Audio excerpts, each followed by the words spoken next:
يابا هذا علم بلجيكا، وهذا علم هولندا، وهذا علم المانيا. واحنا هاي 3 دول راح نزورهن خلال دقيقة واحدة. 3 دول نطبيهن خلال دقيقة واحدة.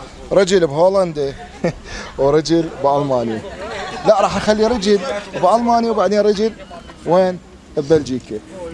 يلا رجل بهولندا بعدين رجل ببلجيكا، شنو رأيكم؟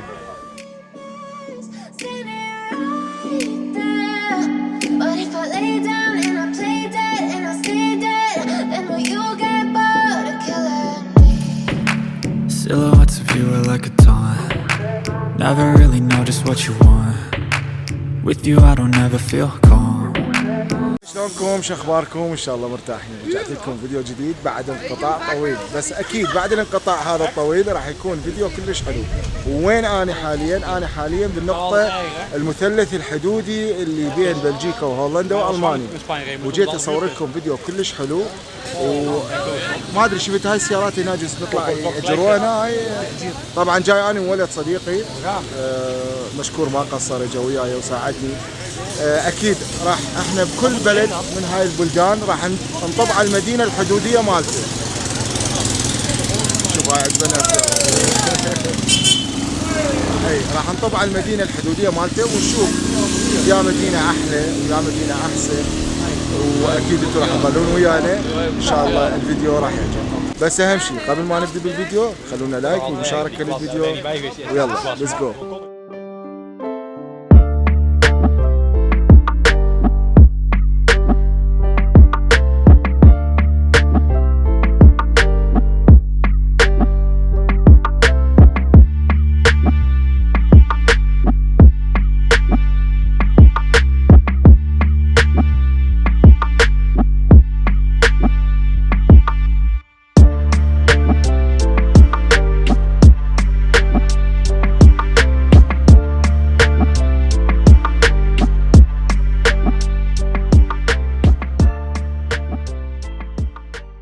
مثل ما تشوفون هاي الاعلام هي المانيا، هولندا بالنص، بلجيكا على الطرف الايمن، وهذا هو المثلث. هسه احنا بالجانب البلجيكي، شوفوا هاي بالجانب البلجيكي، وهسه راح ندخل وين؟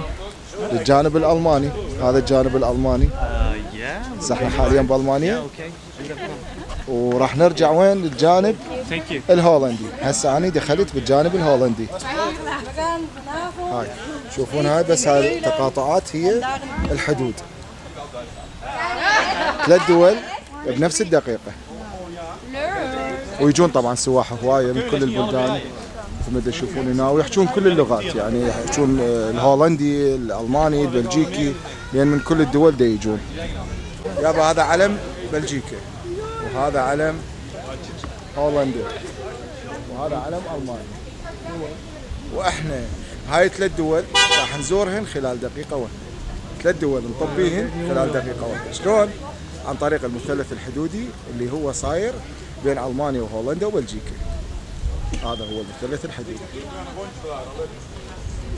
رجل بهولندا ورجل بألمانيا. لا راح اخلي رجل بألمانيا وبعدين رجل وين؟ ببلجيكا. يلا رجل بهولندا بعدين رجل ببلجيكا، شنو رأيكم؟ هذا هو المثلث الحدودي. وهاي الشعارات طبعا ترمز الى هسه هنا عندنا مال هولندا. هذا الشعار مال هولندا مثل تشوفون، هاي على شكل مثل السارية، يعني خالينها بينهم اتحاد يعني بيناتهم. خلي نروح على الجهة الثانية نصور لكم اياها مال بلجيكا، او نشوف مال المانيا. هاي مال هولندا، لا عفوا هاي هولندا وهاي بلجيكا. هاي مال بلجيكا، شوفوا الاعلام كل واحد العلم يم. هاي بلجيكا وهاي هولندا. هاي مال هولندا، هذا علم هولندا، وذيك المانيا. خلوا نروح هذه. طبعا على الحدود هنا اكو كافتريات ويجون هواي سواح بصراحه، على مود يشوفون هاي النقطه الفريده، يعني النقطه الحدوديه اللي هي اعتقد يعني مميزه بالعالم. 3 دول جوار بعض. شوفوا هاي الشعار مال المانيا. ولو تعرفون هذا الشعار منو صممه؟ هذا السؤال، منو صمم هذا الشعار؟ ما طول وصلنا هنا، فأكيد الشعار هذا صممه مصمم عراقي. هسه راح أقول لكم منه. هو ريان عبد الله الموصلي، يعني من أهل الموصل. هو اللي صمم أغلب الشعارات المشهورة بألمانيا، من ضمنهن هذا الشعار اللي تشوفوه قبالكم، وأكيد نفتخر به. احنا كنا ريان الموصلي، ونفتخر بأن هو اللي صمم الشعار الألماني. طبعا اكو برج بالمثلث الحدودي. هسه احنا صعدنا بيه، راح نصعد ليه فوق. راح اصور لكم المنطقه من فوق حتى انتم تكونون على اطلاع وتشوفون المنظر الجميل اللي هو صايره به هاي المنطقه الحدوديه. اخر هاي المستشفى التعليمي. هذيك المدينه. هذاك شنو ما فهمت؟ هذاك البرج الصفت من يمه. يابا الاطلاله فد شيء روعه بصراحه. يعني هذا لو بعد اكثر، يعني اكبر اطول، كان بعد اجمل صار. شوف هاي الحديقه، هاي المتاهات، الحديقه ام المتاهه. وهو ما ادري تبين عندكم لو ما تبين. شوفوها بالضبط وراي، ويعني المنظر ولا اروع بصراحه. يا ابويا شوف المنظر، شوف الخضار، شوف الغابات. طبعا هسه احنا ورانا شنو؟ هاي ورانا بلجيكا، وهناك المانيا. تشوف هاي الحدود باعوا، هاي الزوائد. هذا الزائد، هي هاي الحدود تشوفون. هاي منا بلجيكا، منا المانيا، لا منا هولندا. هاي هولندا، هاي بلجيكا، وذيك المانيا. يلا هلا راويكم. شوف المنظر، شوفوا الاجواء. وطبعا اكو بعد اطلع لي فوق. هسه راح نصعد. شوفوا الغابات الجميله. باع الله عليكم. مو هاي لوحه مرسومه، لوحه سبحان الله، كلش حلوه. الدرج يخوف. هاي اللي صعدنا اعلى مكان بالبرج.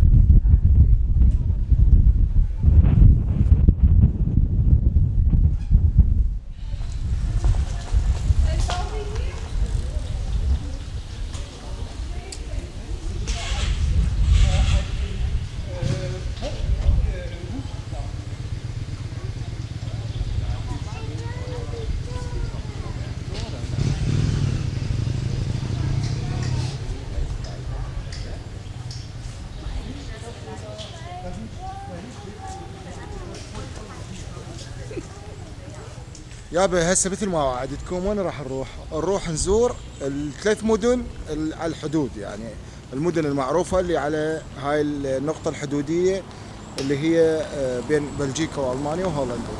مثل ما شفتم من فوق هنا اكو حديقة يسموها الأحجية، يعني الحديقة المتاهة. يطبون يلعبون بيها، يعني يختلون الأطفال، وهاي حتى واحد يدور عليهم. شلون نقول احنا لعبة الختيلان. فهسه احنا لازم نروح نزور مدينة ونشوف، يعني نتعرف على هاي المدن الحدودية وشنو اجراءاتهم وشنو اللي مشهورين به. يعني نحاول نصور لكم اللي موجود. بس قول يا لو تريد. براحتك.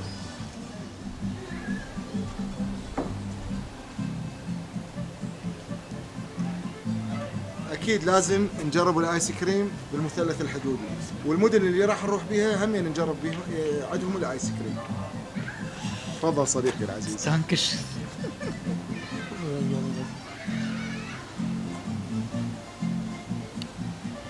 الواحد هو لا اراديا يظل يسوي هيك. نعم على الموسيقى. بس الشمس اليوم درجة الحرارة بشركم اليوم 30 درجة الحرارة. طبعا صديقي ما خلاني امد ايدي بجيبي بصراحة، فاحسن طريقة سويت شغلت الكاميرا ورحت اشتري اللي هو ما يريد يطلع بالفيديو، فقلت له هاي احسن طريقة حتى اوقفك اتحدى. هم عندكم ايش صديق كتبوا لي. شوفوا يابا جينا حتى بالسيارة فتنا من يمها. هاي النقطة الحدودية. يلا اغشكم خو ما اغشكم. هسه احنا رايحين راح ننطلق. اول مدينة راح نروح لها اخن، وبعدها نروح لهولندا، وبعدها نروح لبلجيكا. مو اقول لكم الطبيعه تجنن، دبا بعض الاشجار شلون نازله على هذا الشارع تخبط.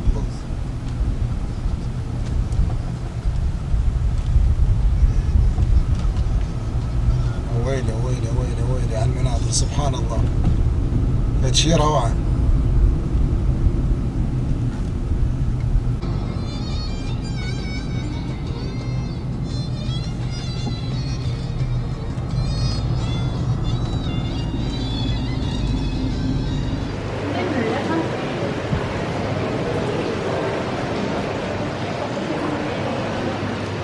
طبعا انا هسه حاليا بالسنتر مال مدينه اخن اللي هي هاي المنطقه يسموها ليزن برونن.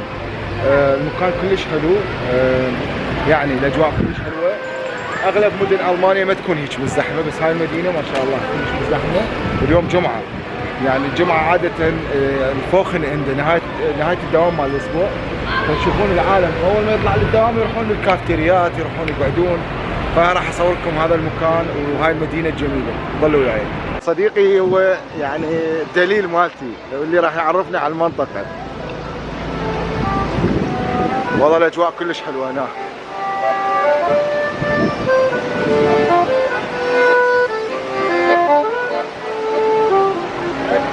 هذا هاي مياه جوفيه، بعض مياه حاره جدا، واحد ما يقدر يحط ايده بيها، واعتقد هي مياه معدنيه يعني الريحه بيها.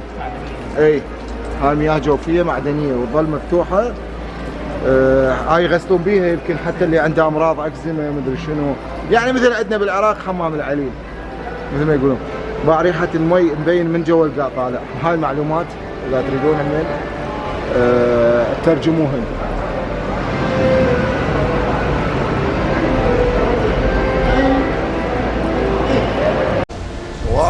شوفوا روعة المكان هنا قد حلو. هذا المكان طبعا هي حديقة ويجون منها يعني من كل الأماكن، يجون جروبات سياحية مثل ما تشوفون هسه ذولا جروب سياحي جاي يشرح لهم هذا بالشعر الطويل. ما أعرف جاي يحكي لهم بيا لغة، بس المهم هو هذا الدليل اللي عرفته. المكان كلش حلو والله بصراحة. انيالكم عيني أهل آخن، انيالكم. حلوة حلوة المدينة، عجبتني. بعدنا تو الناس ومثل ما يقولون اهل الخليج، وعجبتني المدينه. شوفوا يابا هاي اثار مجرد احجار، وهاي احجار تاريخيه يعني قديمه. ما اعرف شنو اللي كان هنا، لان اذا اقراها يراد لي وقت طويل كلش، بس اللي اعرفه هو هذا كان بيت مال الانسان القديم. هسه راح اطلع لكم صورته، بس شوفوا شلون مهتمين، خلين العالم من كل مكان يزوروه.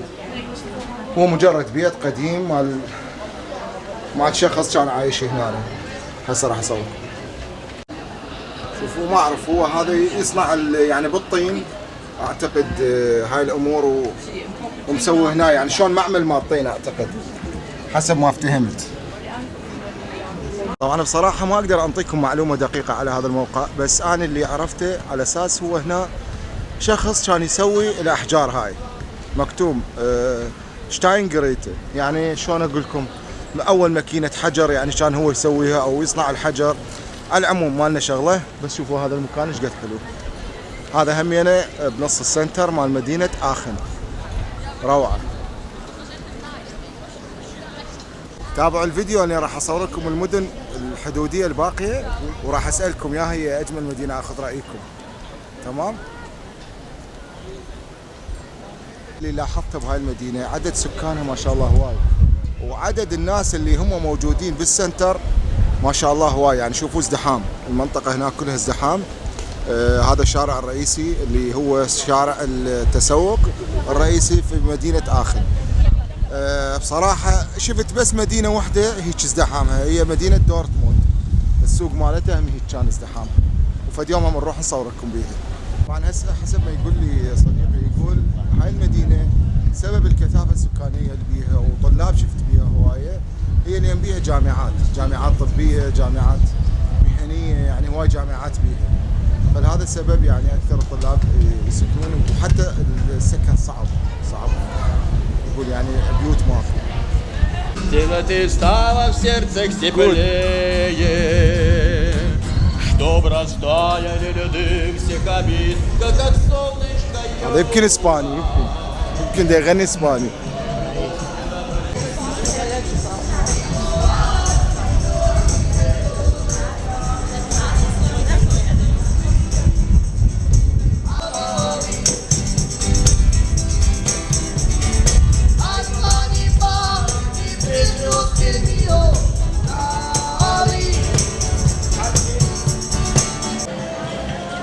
طبعا محلات الايس كريم منتشره همين بهاي المدينه، والله حلوه المدينه هاي كلش. هذا السنتر يعني بالضبط بالنص، يعني هنا اكو التيكا ميكس، هنا اكو نيويورك، يعني هاي المحلات اللي مشهوره، وهاي ناس تراها يم النافوره. تقريبا هي مدن المانيا كلها تشابه، وحتى المناطق الحدودية اللي هسه احنا راح نروح لها كلها تقريبا تشابه، بس كل مدينة لها طعم خاص.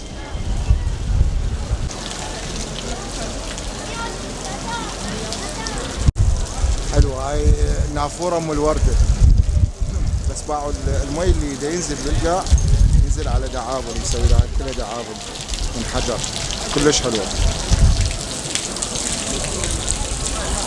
يابا قررنا راح نجرب الايس كريم مال مدينة آخن.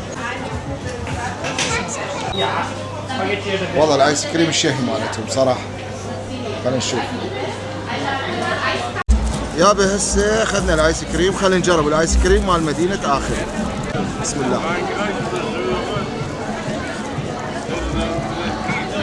والله بصراحة كلش طيبة. على العموم هم اكثريتهم اللي يشتغلون هنا بالايس كريم اكثريتهم ايطاليين ومكاين ايطاليه، وتقريبا يصير نفس الطعم، بس مو مشكله. احنا حبينا نشوف ونستطلع بنفس الوقت. الايس كريم انطيه 8 من 10. المدينه انطيها يعني على الجماليه مال المدينه والناس والمكانات الحلوه انطيها همينه تقريبا 7 من 10 للمدينه. انا بعدين انتم كتبوا لي بالتعليقات المدن اللي انتم راح تشوفوها هسه ويانا بالفيديو ايش قد تعطوها من 10 تقريبا. فهسه هاي اول مدينه شفناها وتعرفنا عليها، راح نروح ننتقل للمدينه الثانيه.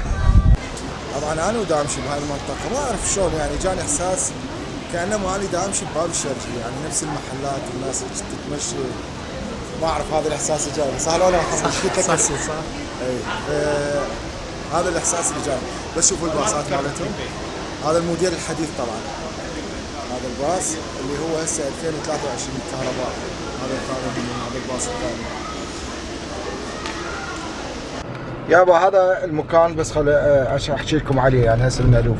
شوفوا هذا المكان، هاي الساحه، هذا المكان كان اخر مكان القى به هتلر الخطاب مالته، يعني اخر مكان هو هذا بمدينة آخن، كان آخر خطاب لهتلر. فهسه سووه مثل المسرح ويجون هنا يعني حتى الجروبات السياحية، لأن هو يعتبر هذا مكان أثري، لأن آخر خطاب كان هنا. هاي معلومة بس حبيت أعطيكم إياها. شوفوا اكو شغلة حلوة همينة، حتى الباصات تشوفون هذا الباص هسه اللي طابق هنا بالإشارة، ذاك هو. هذا الباص يجيب من هولندا، يعني يشتغل هولندا إلى مدينة آخن، من المدينة اللي هو جاي بيها من هولندا إلى مدينة آخن. يعني شوفوا حتى الرقم مال الباص أصفر، السيارات الهولندية يكون رقمها أصفر. شوفوا هذا العينتين، هذا هولندي. هسه احنا بألمانيا بعدنا. شوفوا يا بس احنا بألمانيا، هسه راح ندخل إلى هولندا. شوفوا حبايب، واحد بصف الأخ، ما حدا إله شغلة بالثاني. شوفوا حبايبنا، هسه احنا راح ندخل هولندا. هاي دخلنا هولندا. شوفوا هذا الخط الأحمر، هذا هو بداية هولندا. السلام عليكم. وهسه يا حبايبي أنا بمدينة فالس الهولندية، هاي ثاني مدينة اللي هي صايرة على الحدود. طبعا بركت سيارتي هنا. انتم دائما تسألوني على أسعار الباركات. هذا البارك هنا كلش رخيص، المدينة نسبيا هادئة، يعني هادئة نسبيا، وأسعار البارك 90 دقيقة ب2 يورو و25 سنت بهاي المدينة. البارك اللي طبقنا به آخن تقريبا طبقت ساعة ونص او ساعة وشوية، المهم عبرت الساعة، لان هنا بس يعبر دقيقة فوق الساعتين احسب ساعتين. فدفعت 2 يورو ونص، ومو انا دفعتهم، العينتين اللي وياي ما خلاني ادفع حتى بالايس كريم. شوف هذا الباص، هذا الباص الماني، هذا الماني طب الهولندي يودي عبريه عادي حبايب. طبعا شفت هذا المحل كلش حلو بهاي المدينه، شغلات هاي الخوص ومدري شنو. راح احاول بلكي القى هاي مال الثلاجه اللي تتعلق على الثلاجه حتى تكون ذكرى انه بس حلوه هاي الشغلات مالتي. هاي مال المسواق، اهل قبل تتذكرون كانوا يسوقون بذني بس كان بلاستيك، يعني العلاليق بلاستيك كلش حلو. هاي الشغلات مال الاورلوب مال الجزر، مثل هنا الاخت لابسه مال الجزر مال الاورلوب. وهاي المحلات مال ملابس همين بهاي المدينه. يعني مدينه بسيطه على قد سكانها، يعني سكانها اعتقد قليلين، عددهم قليل. محلات مال ملابس اللي تكون اسعارها يعني رخيصه نسبيا. وهاي التحفيات اللي خلوها بالحدائق كلش حلوه. هاي شايفين انه تخلون بالثيل اذني الخرفان ايش قد حلوات، كلش حلوات والله. خلينا نشوف عندهم اكيد ذولا مال الثلاجه شنو. اي هاي فيلز، هاي المدينه شوفوا اخن، هاي مال اخن، بس احنا رشي صغير مو كبير. يلا خلينا نختار فد شي من ذني. اي هاي حلوه، هذا البرج اللي يدل على المنطقه الحدوديه اللي هسه كنا بيها. يابا انا شفت شغله تختصر كل شيء، تختصر هاي المساله كلها، اللي هي 3 اعلام، علم المانيا وهولندا وبلجيكا، والمثلث الحدودي. واكو من عندها هذا النوع واكو هذا النوع همينه. فش تقول ياهي ناخذ هاي باعتبار احنا جينا، لو ناخذ هاي خلينا نشوف هاي احلى. شوفها انا اشوف هاي احلى، ومكتوب اسم المدينه فيلز. انا اشوف هاي احلى ومكتوب اسم المدينه فيلز، وهي راح تدل على المكانات اللي راح اروح لها. طبعا هاي العلامات اللي اخليها على الثلاجه، هاي كل مدينه اروح انا عندي هوايه بيهم، فكل مدينه اروح فاشتري من عندها العلامه مال المدينه اللي احنا بيها. فمشتري هسه صار عندي شلون اقول لكم هوس اجمع 100 علامه، هسه حوالي عندي 10 يجوز. ان شاء الله على الجواز الالماني يصير 100 علامه، لان بعد ما نحتاج فيز. طبعا مثل ما قلت لكم هي مدينه بسيطه، يعني ما بيها ذيك المحلات وهذا، بس هذا الماركت اللي اعرفه هذا كلش مشهور، يعني هذا الماركت هم وايد يعتمدون عليه بهولندا اللي اسمه ألبرت تايم. هذا كلش ألبرت تايم كلش مرغوب هنا بهولندا. وخلينا نعبر على ذيك الاطلاله من هناك نشوفها شوف شكو بيها. شوفوا حتى هذا اسم المحل على اسم البرج اللي هناك اللي اسمه اوبليكس، او ان شاء الله لفظتها صحيح اوبليسك مضبوط. باعوا هاي الفيكه ايش قد حلوه مال الاشجار، يسوون سيم ويصعدون متسلق بس من فوق، كلش حلو. الاطلاله كلش حلوه من هنا اللي قلت لكم راح اصور لكم اياها. هاي حدائق هنا ونافورات، بس مثل المدينه مهجوره. يعني انا بصراحه هاي المدينه حتى اعطيكم رايي الصريح، خليني اراويكم وجهي حتى اعطيكم رايي الصريح بهاي المدينه، لان انا دائما عن نفسي، يجوز ناس تحب الهدوء، انا احب المدينه دائما تكون مكتظه بالسكان وبيها هواي اسواق ويعني محلات وشلون نقول روشه. فهاي المدينه انا اعطيها 5 من 10. هذا تقييمي، ما ادري انتم تأيدوني بيه لو لا. شوفوا هذا الحي الهولندي الشارع مالته يكون احمر وبيه فسفور، يعني معناته هنا هواي يلعبون اطفال وبايسكلات، حتى السائق يكون منتبه. هسه احنا عرفنا شلون اقول لكم الحي الهولندي، هسه راح ندخل بالحي الالماني. تشوفون التبليط الاسود هو هذا المانيا، التبليط الاحمر هولندا. يلا شوفوه هسه طبينا احنا وين المانيا. شوفوا هاي الشغله الحلوه اللي موجوده باوروبا، يعني الثقل موجوده. شوف هذا يبيعون هنا مربى وحاطيكم هنا قاصه صغيره، تشترون المربى وانتم تخلون الفلوس هنا ايش قد ما تريدون. يعني باعوها هسه سعرها 3 يورو مربى اعتقد مال مشمش، وهاي هنا مال الفراوله 8 بيغن، اي وهاي مربى هم نوع ثالث. فيعني هاي شغله حلوه شوفوا وبنص البيوت، يعني مثل الدكان صغير مسوينه، مجرد هو تشمبر احنا نقول بالعراقي نسميه. كلش حلوه هاي صراحه. الطبيعه بهذا المكان طبيعه خرافيه ما شاء الله، يعني خضار وكلها غابات، فشي كلش حلو. الطريق يجي. وهسه حاليا وصلنا المدينه البلجيكيه، ما اعرف اسمها بصراحه، بس هي هاي اللي مباشره بعد الحدود، بعد المثلث الحدودي. ما اعرف، خلينا نحاول نشوف اسمها شنو. مبينه مدينه بسيطه مثل المدينه الهولنديه اللي رحنا لها، الفالس اسمها، بس هاي المدينه بصراحه ما اعرف اسمها شنو. شوفوا هاي الاعلام مال 3 دول، هم مبين يعني شلون اقول لكم مثل القريه يعني، وناس قليلين بيها.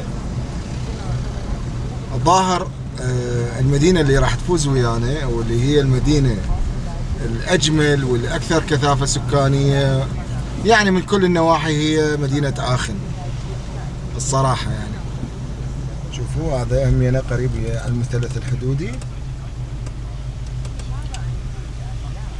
ماكو اي سوق، مجرد بس مدينه هيجي وتقاطع، وهذا المعلم بس، ماكو اي سوق، ماكو كل شيء. راح نرجع لألمانيا مدينة آخن، لازم ارجع صديقي، يجوز نروح نتغدى انا وياه همين هسه، راح اعزمه على الغداء، بس لازم اما اخلي الكاميرا حتى لا يدفع، اخلي الكاميرا قباله. نرجع لمدينة آخن لان هي يعني قلنا نشوف فيها اكثر مدينة حلوة وبيها اكثر عدد سكاني وتعداد يعني اسواقها حلوة، فهي مدينة آخن الألمانية يعني هي الافضل بصراحة. هاي المدينة اللي هسه رحت لها البلجيكية، يعني انا انطيها 3 من 10 لان هي حدودية. الهولندية كانت احسن، بس الألمانية لا، الألمانية كانت مضبوطة اكثر. رجعنا على نفس المدينة اللي قبل شوي كنا بيها فالز، وهشوفون الباصات مع السواح اللي قلت لكم عليها. شوفوا فهو يعني طريقنا لازم يمر على مدينة فالز، بعدين نطب آخن ألمانيا. كل مدينة عن مدينة تبعد تقريبا 10 دقائق، مو هواية، 10 دقائق 7 دقائق، يعني ربع ساعة آخن يجوز، مو هواية يعني المسافة. مثل ما قلت لكم رجعنا مدينة آخن هسه، صورت راح نتغدى مطعم سوري، يعني مطعم متواضع أساس